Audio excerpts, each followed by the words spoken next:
Sejam bem-vindos ao Otaku Flix! Eu sou o Calu e eu encontrei a minha bola direita hoje. Eu sou o Cris e eu também encontrei minha bola esquerda. E hoje o assunto é Dandadan, episódio 10 e nada mais. Coincidência, gente. Parece que a gente pegou o mesmo caminho pra voltar, né? Que isso? Se eu continuar nessa velocidade, a minha boca vai bater certinho na boquinha linda da Yassi. Atenção, teremos spoilers do anime até aqui, mas fica tranquilo porque a gente não vai falar do futuro do mangá. Por onde a gente começa esse episódio, Cadu? Cara, eu queria começar, antes de qualquer coisa, falando desse novo personagem que apareceu em Dandadan. Cara, eu gostei muito desse personagem, achei ele foda. Eu acho que é o episódio de apresentação desse personagem. Com certeza. E, cara, eu achei ele muito carismático, assim, diferente dos outros personagens, de como eles entraram, assim. Eu acho que ele vai ser um novo coadjuvante, mas eu acho que... Eu não sei se você teve essa impressão também. Sabe quando você tem aquelas equipes de herói e sempre tem, tipo, aquela pessoa que é muito inteligente, mas é de pouca ação? E aí ele fica, tipo, no back-office, meio que passando informações, tipo, o cara high-tech, entendeu? A voz da consciência da galera. E falando em apresentação mesmo, assim, como ele começa, eu acho legal, porque ele tá com a autoestima lá em cima, sabe? Tipo, penteando o cabelo e, tipo assim, dançando e cantando, sabe? E aí ele vai chegando perto da escola e você vai sentindo que ele vai cantando cada vez mais baixo, até que ele não tá cantando mais, sabe? Porque isso demonstra, sabe? Ele é um cara tímido, é isso, sabe? Deixou claro ali em poucos segundos numa cena engraçada, contextualizada. Eu achei foda, pontuado, assim. Tipo... Eu não sei se você conseguiu já chegar nisso ou se é só uma brisa minha, mas eu tenho a sensação de que Dandadan, ela é uma história muito mais profunda do que a gente tá conseguindo enxergar. Em que sentido? Em que sentido que eu quero falar isso? Por exemplo, assim, quando a gente conhece o Okarun, ele é aquele cara afastado da sociedade. Ele é meio que, tipo, o nerd que a gente entende que, talvez não na sociedade de hoje, mas conforme a gente foi crescendo, o nerd era aquele cara que, tipo, não era popular, ele era deixado no canto da sala, ele não tinha amigos, ele só gostava de coisas que ninguém gostava, e o Okarun é apresentado pra gente desse jeito. Então ele era o esquisito. Ele é mais esquisito do que o nerd, eu acho. É uma mistura dos dois. Ele é um nerd mais esquisito. Isso. Quando a gente olha pra Momo, a gente vê que a Momo a gente só conhece a Momo nos dias atuais. Só que conforme a gente vai conhecendo ela mais profundamente, a gente vê que no passado ela sofreu um certo tipo de bullying, sabe? Sim. Andando com a mão na cabeça, o Gigi, que era o garotinho que ela gostava, implicava com ela, os outros amigos. Então, de certa forma, ela também sofreu o bullying que o Okarun sofre.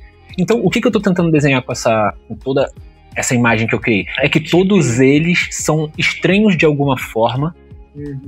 E aí, depois eles vão ficando essa coisa descolada porque eles encontram uma função para aquela habilidade que eles têm.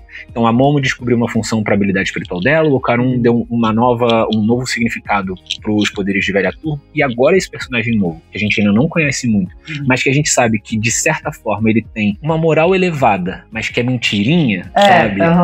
Entendeu? Então ele tem um pouco desse sofrer bullying. E aí quando ele encontrou o Okarun, o que ele precisa resolver? Como que você consegue fazer isso com as garotas, cara? Sim, eu gosto bastante disso, porque é onde ele vê o Okarun, né, tipo, não como um esquisito, né?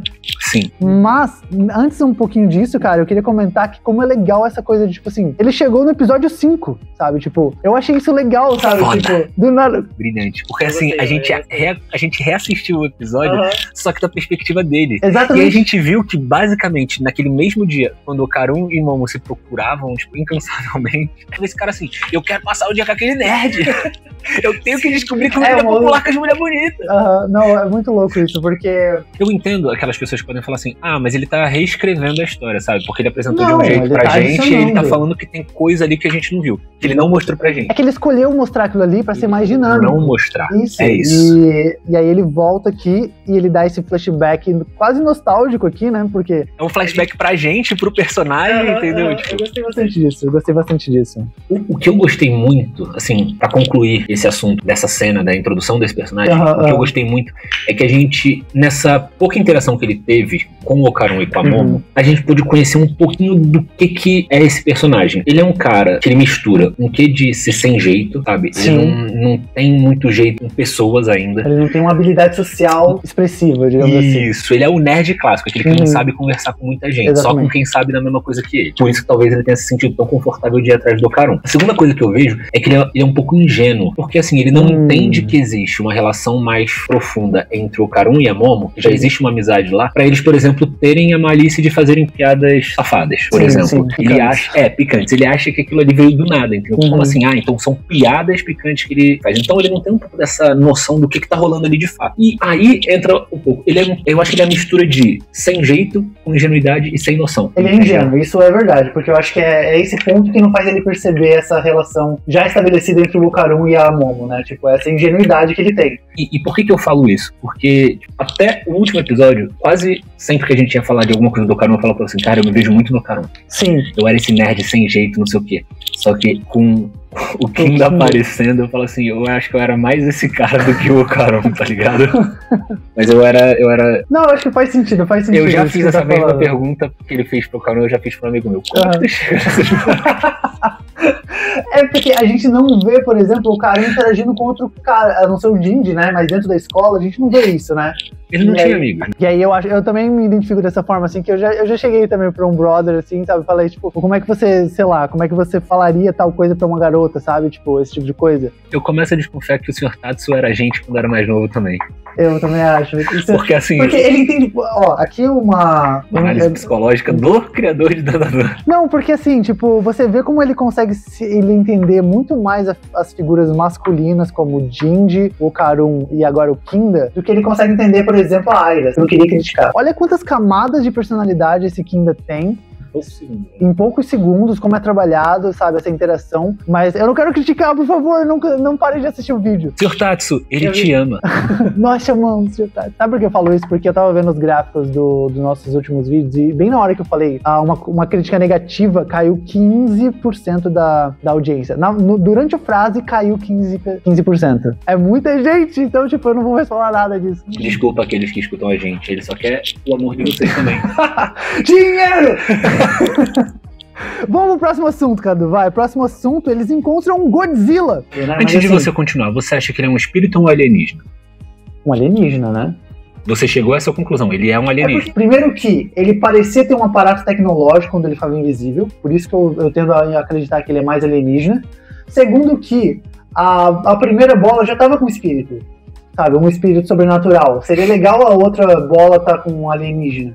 Uhum. O problema é, como é que a gente, sabe, eu acho que tem que ter alguma coisa a mais aí, sabe, porque esse alienígena, ele simplesmente pegou a bola e ficou andando ali todo esse tempo tem uma história aí que a gente não viu, sabe? Aí eu começo a entrar em dois pontos diferentes. O primeiro é, eu gosto muito de você ter dividido desse jeito. Bola 1, espíritos, bola 2, alienígenas. O ponto 2 que eu gosto muito é... Na verdade, então são 3 pontos. O segundo ponto que eu gosto muito é que na hora que a gente conhece esse espírito, porque até então a gente fala, é o espírito do condomínio, porque ele tá invisível. Isso. Então quando a gente conhece esse espírito, o Kinda, ele... Ih, encontrei com vocês aí de novo. Tá tudo verde, sabe?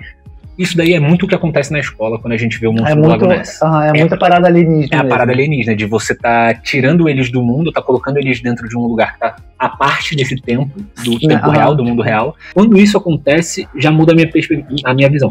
Já não é mais um espírito, não. Acho que isso daí é uma coisa mais alienígena. Quando o Kinda, ele dá a solução do, ele tá usando uma roupa refletora, sabe? Que vai, tipo... que parece tecnológico também, né? Que ele dá um argumento tecnológico pra aquilo que tá acontecendo. Aí eu falo, então isso certeza que é alienígena. Aí eu volto pro negócio da percepção temporal que a gente tem e que o Sr. Tatsu, ele insiste em criar um blur nessa sensação temporal. Porque assim, pensa, se passou muito tempo daquele dia de flashback que a gente viu, sabe, dele se procurando, pro dia de hoje, a gente precisa falar assim, esse Kinda, ele é muito estranho, porque ele ficou assim, meses, semanas tentando falar com o Karun, tipo, até chegar nesse dia.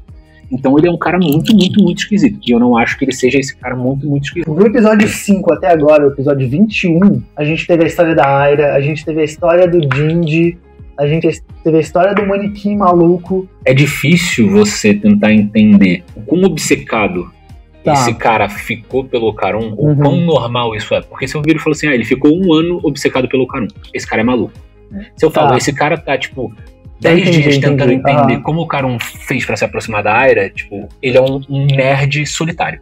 Você entende? Muda o peso desse personagem. Sim, ou ele é um stalker maluco, ou ele é só um cara realmente querendo um amigo, né? Exato. Tipo, o Kinder ele tem que ganhar um poder pra entrar nessa equipe. Ou ele vai ficar só sendo... Ele poderia ganhar um poder alienígena, sabe? Ia ser legal se ele ganhasse um poder essa coisa de alienígena. Isso. Ou, sei lá, um equipamento, sabe, que deixa ele mais high-tech ainda. É isso que eu tô pensando. Isso ia ser muito legal. Se ele for por esse caminho, tipo, eu acho que vai ser disruptivo daquilo que a gente tá vendo até agora. Porque se ele for pro mesmo caminho de Aira, Ocarum e Gigi, a gente vai virar e falar assim, pô, o Sr. Tatsu não tem demais, criatividade. Porque é toda vez a mesma história, sabe? Você conhece o personagem que parece novo, aí mais ele fácil, enfrenta... né? A gente imaginar você ser uma mescla de humano com um espírito, que seria essa coisa possuída. E aí uma mescla de um humano com alienígena uma coisa diferente. Se ele for pra esse caminho, vai ficar muito mais legal, cara. E eu acho que seria... Cara, eu acho que se isso acontecer, a gente já tá dando um segundo passo aí, né? Em cima da teoria. Teoria em cima da teoria, que é... Imagina um Ocarum espiritual e alienígena simultaneamente, sabe? Porque ia ser maneiro isso, sabe? Imagina ele, a velha turbo ali, só que ele tem uma arma alienígena, sabe? Uma coisa assim. Nossa, ia ser uma coisa... Eu não consigo nem imaginar. Isso é você elevar o poder, sabe? E você tá brincando com as duas coisas ao mesmo tempo, sabe? Sim, gosto. Ele vira... Mas... Apenas expectativas pro próximo episódio. Então, como é que a gente encerra agora que a gente tá em vídeo? Esse aqui é o nosso primeiro vídeo, tipo, oficial do canal. Primeiro, fica com a gente que vai ter mais em breve. Acho que a última... Duas coisas que eu queria falar antes da gente encerrar o episódio. Tá, desculpa. Duas últimas coisas antes de encerrar o episódio. A primeira é, você caladão um poeta. Foi uma frase que na dublagem da Netflix foi falada. O Ocarum fala pro Kinda, que o Kinda pergunta pra ele assim, mas como que as suas piadinhas funcionam com elas? Aí ele fala assim, cara, você caladão um poeta. E isso é uma frase do Romário pro Pelé. Caralho! E a segunda que eu queria falar, e aí, tipo, fica a minha deixa pra você encerrar o episódio, é obrigado, Sr. Tatsu, por existir. Eu adorei esse episódio. Muito bom. Obrigado, Sr. Tatsu, obrigado. A gente agradece aqui e é isso, então. Até o próximo episódio, então.